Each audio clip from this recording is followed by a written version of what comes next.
Anak yang soleh itu anak yang tahu kalau dia seorang laki-laki nanti, secantik apapun istrinya, selucu apapun anak-anaknya, sebanyak apapun harta yang dia miliki, sehebat apapun dia di mata anak buahnya, demi Allah, orang tua tidak pernah menjadi nomor 2 dalam hidup. Ini banyak orang yang suka salah ini.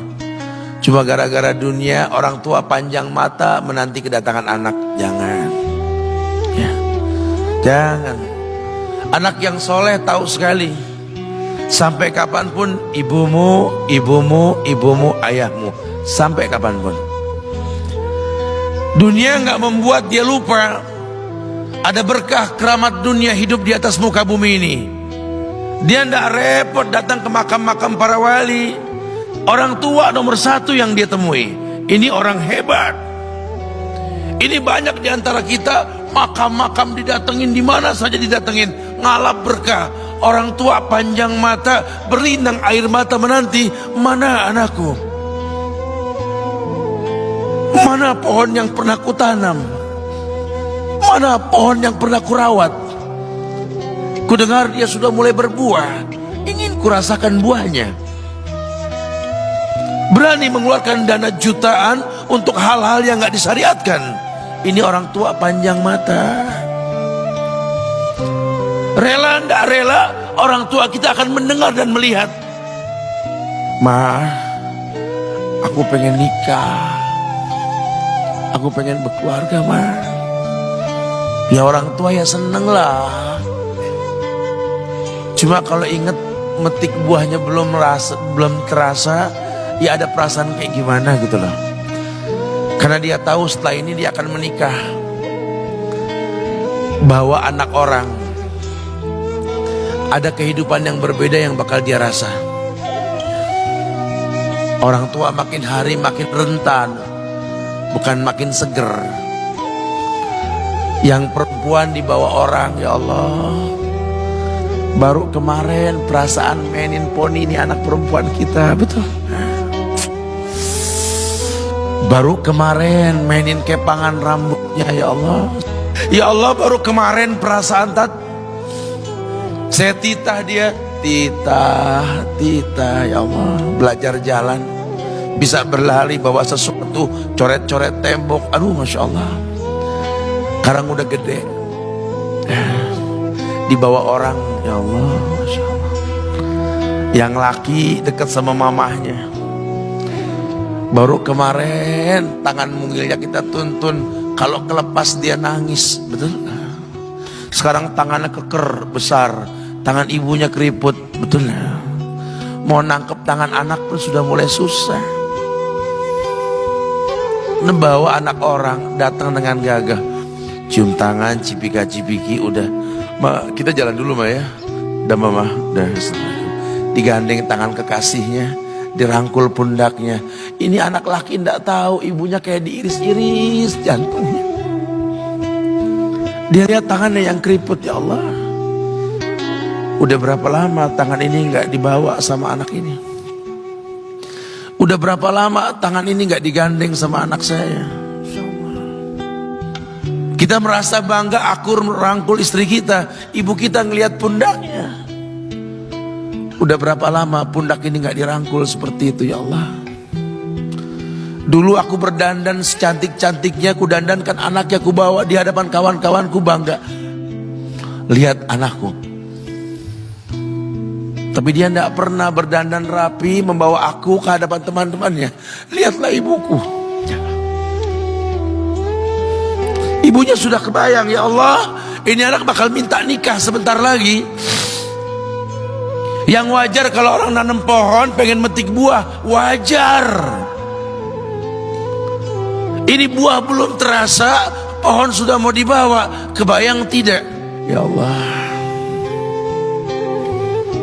Mulai dia kebayang.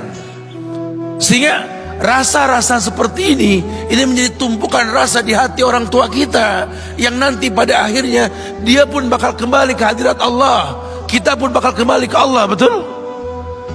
Sementara yang namanya kemuliaan datang dengan cara sabab yang benar. Ridallah fi ridal walidain wa sukhtullah fi sukhtil walidain. Ridanya Allah ada di ridho orang tua, murkanya pun sama. Karena semua ibadah yang dia lakukan berujung pada surga. Dan yang paling gampang ketika dia mau menaklukkan dunia, demi Allah, berkah orang tua dulu yang dia ambil. Ini dirasa oleh orang mulia yang Nabi katakan, innahu min ahlis sama, innahu min ahlis sama. Manhu? Siapa dia? Sahabat, manusia yang pernah hidup zaman sahabat tapi nggak ketemu Rasul, yang bernama Uwais Al-Qarni, pemuda miskin pengembala kambing di negeri Yaman. Padang tandus yang dia tinggal di situ, yang dia kesampingkan hidupnya untuk ibunya, untuk ibunya. Tidaklah terucap kalimat satu yang ingin ibunya pengen, kecuali Uwais pasti akan melakukannya apapun, dan ibunya cacat. Apa kata Uwais? Tidak akan pernah terlontar kata dari mulut ibuku kecuali kan kulakukan yang dia inginkan. Masya Allah. Ibunya cacat dan dia menomorduakan diri, yang penting orang tuanya dulu. Hingga satu waktu ibunya berkata, wahai Uwais, ibu sudah tua. Andai kematian mendatangi ibu, ada beberapa keinginan yang ibu pengen merasakan keinginan tersebut. Mungkin enggak ya? Apa bu? Katakan. Ibu pengen haji. Bengong, Wais, ya Allah bu, ini Yaman, Hadramaut, yang sekarang saja pesawat itu bisa 3 jam menuju Saudi itu, 2 jam lebih lah menuju Saudi. Ini lebih jauh lagi, kebayang berapa ratus kilo, berapa ribu kilo nggak tahu. Ya baiklah ibu, kata Uwais, aku tidak pernah menolak permintaan ibuku, tapi kali ini aku tidak bisa menjawab karena mikir gimana caranya ini. Apalagi dia seorang pemuda yang punya penyakit sopak, ada tanda-tanda putih di bagian badan itu kayak pano besar gitu tuh. Udahlah, terserah gimana nantilah. Yang penting ini nomor 1 dalam hidup ini. Dia beli seekor anak sapi, digendong tiap hari itu sapi sama si Uwais menuju puncak gunung.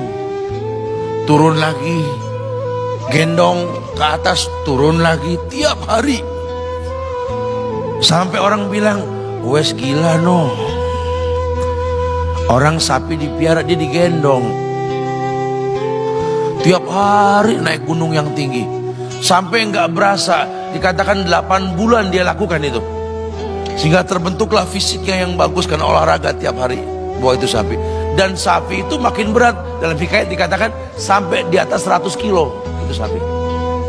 Kemudian dia tetap gendong ke atas dan dia yakin, bismillah saya yakin. Sampailah bulan haji, ibu naik ke pundakku, digendong ibunya dari negeri Yaman. Subhanallah, gak ada yang gak mungkin. Lihat,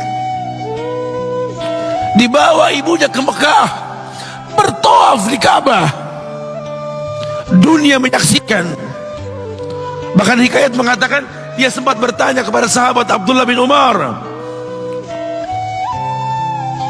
aku telah menggendong ibuku dari negeri Yaman menuju Mekah, bertawaf di Ka'bah ini. Sudahkah aku membayar jasa ibuku? Apa kata sahabat Abdullah bin Umar? Bahkan satu hentakan napas pun ketika melahirkanmu belum terbayar. Bahkan satu hentakan napas pun ketika melahirkanmu belum terbayar. Dia selesaikan tawafnya, dia selesaikan tawafnya. Selesai tawaf, dibawa ibunya ke makom Ibrahim untuk sholat 2 rakaat. Selesai sholat, dia angkat tangan, dia berdoa kepada Allah, ya Allah, ampunkanlah ibuku ya Allah. Ampunkan ibuku ya Allah. Masukkanlah dia ke sorgamu ya Allah. Masukkan dia ke sorgamu ya Allah. Ibunya berbisik, Uwais, sudahlah, mintalah pada Tuhanmu ampunan untuk dirimu dan sorga untukmu. Wallahi wahai ibu, Allah ampunkan kamu, Allah masukkan kamu ke sorga, cukup untukku, ridhomu yang kubutuhkan wahai ibu. Lihat, manusia saleh, hasil doa Rabbi habli minas solihin. Lihat, makanya ketika Nabi mengatakan innahu min ahli sama, ini manusia penghuni langit, Umar, Ali, temui Uwais.